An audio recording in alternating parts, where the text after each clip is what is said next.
Imaginez une femme, Sainte Antonine, torturée pour sa foi avec du fer rouge. Son histoire, fragmentée à travers les siècles, est un témoignage poignant de courage et de dévotion. Êtes-vous prêt à découvrir son véritable récit?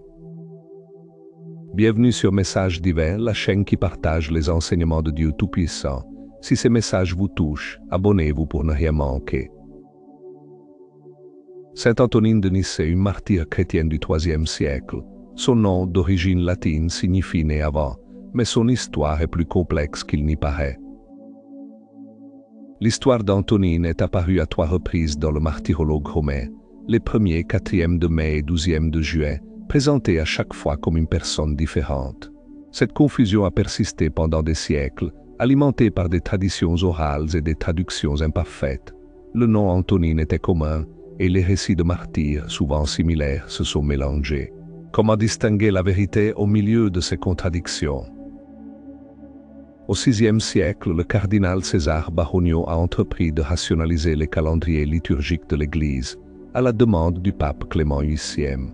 Son travail, le martyrologe romain, visait à créer un dictionnaire complet des saints. Cependant, en comparant les calendriers égyptiens, grecs et syriaques, il n'a pas réalisé que les célébrations du 4 de mai, du 4e de mai et du 12e de juin honoraient la même sainte.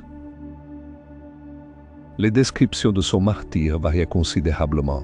Décapitation selon le calendrier grec, brûlée vive selon le calendrier égyptien et noyée selon le calendrier syriaque.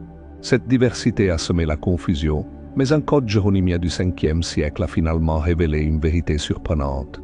Il n'y avait qu'une seule martyre, Antonine, qui avait subi le supplice à Nicée. La complexité de son histoire est un rappel de la fragilité de la mémoire et de l'importance de la recherche de la vérité.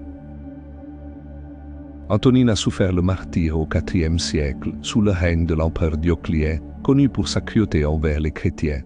Elle a été dénoncée pour sa foi, emprisonnée et condamnée à mort. Mais avant son exécution, elle a enduré d'horribles tortures.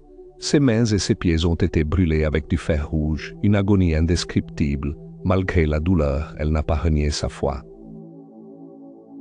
Après ces tortures, elle a été attachée et enfermée dans une petite cellule dont le sol était recouvert de braises ardentes. Elle y est restée pendant 2 jours, sans céder à la peur ni à la douleur. De retour devant le tribunal, elle a réaffirmé sa foi avec une détermination inébranlable. Elle a ensuite été placée dans un sac et jetée au fond d'un lac marécageux à la périphérie de Nicée.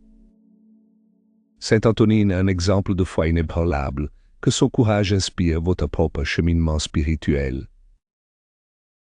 Partagez cette histoire inspirante avec vos proches et laissez un commentaire pour nous dire ce que vous en pensez. Merci d'avoir regardé Messages divins. Que Dieu vous bénisse et vous garde.